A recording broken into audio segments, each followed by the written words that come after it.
Caribbean nation of Haiti has postponed a presidential election. 4 U.S. states have declared states of emergency, and it's all because of Hurricane Matthew. As it approached the island nation of Bahamas last night, Matthew's winds spun at 120 miles per hour. That made it a Category 3 hurricane. But forecasters predicted it would get stronger before reaching the U.S. That could happen tonight. That could be delayed until Saturday. Meteorologists don't know for sure where Matthew is headed, but they had a cone, a potential range to work from. So when you take a hurricane right inside that center eye wall, that's where you're going to have the strongest winds, right around that center cluster of thunderstorms.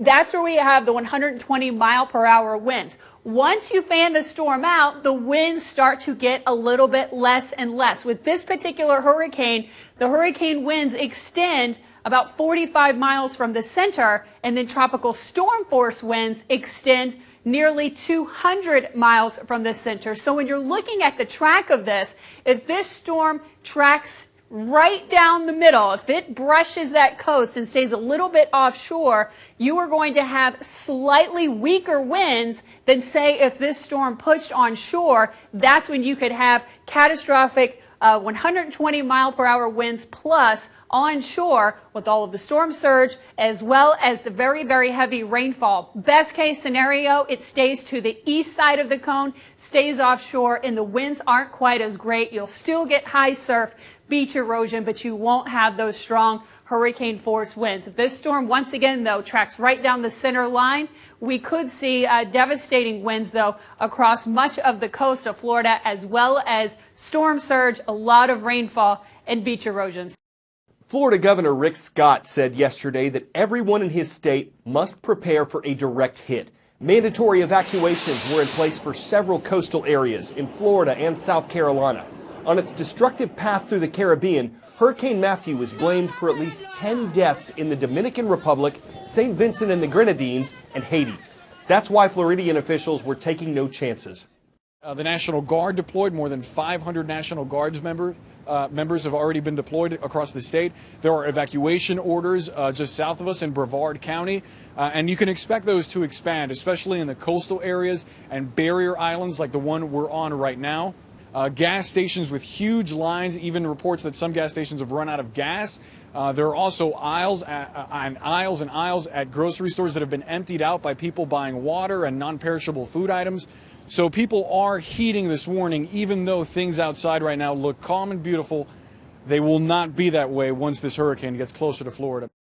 On Tuesday night, the 2 U.S. candidates for vice president sat down with a moderator for their one and only debate. Indiana Governor Mike Pence is on the Republican ticket with businessman and television personality Donald Trump. Virginia Senator Tim Kaine is on the Democratic ticket with former Secretary of State Hillary Clinton. Vice presidential debates have been characterized as proxy events, meaning they're not always about the two people on the stage, their records and their policies, but more about the people they're running with, defining and defending the presidential candidates. Gentlemen, the people at home cannot understand either one of you when you speak over each other. I would please ask you to wait until it is that the other is finished. Donald Trump must give the American public his tax returns to show that he's qualified to be president, and he's breaking his promise. You can roll out the numbers and the sunny side, but I got to tell you, people in Scranton, no different. People in Fort Wayne, Indiana, no different. And the answer to this economy is not more taxes. And thank you, Senator. These guys have praised Vladimir Putin as a great leader. How can they defend Senator? Senator, I must have hit a nerve here. Why the because, disconnect? You know, there's an old proverb that says the Russian bear never dies, it just hibernates. And the truth of the matter is the weak and feckless foreign policy of Hillary Clinton and Barack Obama has awakened an aggression in Russia. Senator, if your son or my son handled classified information the way Hillary Clinton did, they'd be court-martialed. He's called women slobs, pigs, dogs, disgusting. He went after John McCain, a POW, and said he wasn't a hero because he'd been captured. There they go again. I have said to Governor Pence, I can't imagine how you can defend your running mate's position on one issue after the next. And yet, he is asking everybody to vote for somebody that he cannot defend. Just trying to keep up with the insult-driven campaign on the other side of the table. You know, I'm just saying facts about your running mate. Yeah. few references to their running mates in those clips. And the next time that Donald Trump and Hillary Clinton meet face-to-face will be Sunday night at 9 p.m. Their second debate will have a town hall format, meaning many of the questions will be asked by members of the audience. We don't know yet if the nation of Libya will come up, but the North African country is where the U.S. supported the fight against former Libyan leader Muammar Gaddafi in 2011. Its condition today could pose a major challenge for either Trump or Clinton. Here are some reasons Libya could be the biggest global problem for the next US president. The country's in chaos as ISIS lose ground in Syria and Iraq has become their fallback stronghold. And to make matters worse, there's no central government to battle them. Libya is close to Europe and there are fears that ISIS is smuggling fighters among the thousands of refugees and migrants using the Mediterranean route to arrive in Europe each month. It's a magnet for poor, young and sub-Saharan Africans who head north for a better life. This risks them becoming an endless supply of recruits for jihadists. To the moon! Again, that's where a number of international teams are racing to go, not with human astronauts this time, but with a lander and a robotic rover. The technology company that started the competition wants to inspire scientists and business people to find relatively low-cost ways to explore space. And while the prize money is tens of millions of dollars, it's not worth the effort in terms of cost alone. So why participate? It's one small step for man. In today's dollars, it costs nearly $140 billion to put a man on the moon. One giant leap for mankind. It was the culmination of the Cold War space race. 30 private teams from 16 countries. Now another space race is nearing its end. The $30 million Google Lunar X Prize. Teams have to put a rover on the moon, move it 500 meters in any direction, and feed back high-definition video from the lunar surface. The teams must be almost entirely privately funded, and they have until December 31st, 2017. Two teams lead the way towards that deadline, an American team, Moon Express, and the Israeli team, Space IL.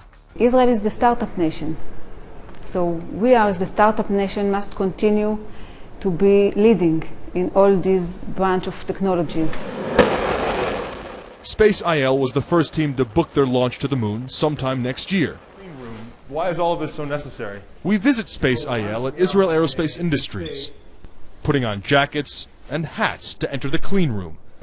This is where satellites are built, and this is where Space IL will construct their spacecraft. First prize is $20 million, and yet it costs much more than $20 million to get to the moon. Why do this? Well, of course not for the prize. There are many reasons why to be there. We, as an Israeli team, we would like to put Israeli technology on the moon next to the Russian, the Americans, and China. So we believe that by itself is a great achievement. CEO Eran Privman remembers watching man first step on the moon. He was just a little boy. It was a moment of inspiration that he uses to this day at Space IL. If we accomplish it, then we definitely open a new era for commercial travel to either the moon or to Mars or to elsewhere. 5, 4, 3, 2, 1, 0. That would have sounded like science fiction a few years ago, and that may be the real mission of the Google Lunar X Prize, to redefine what's possible. Oren Lieberman, CNN, Central Israel.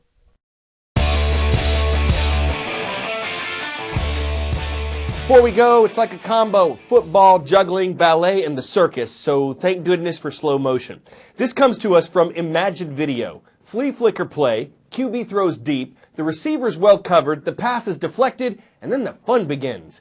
After more bobbles and hiccups than we could count, the Pro Titans of the Western Communities Football League score a very hard-won touchdown.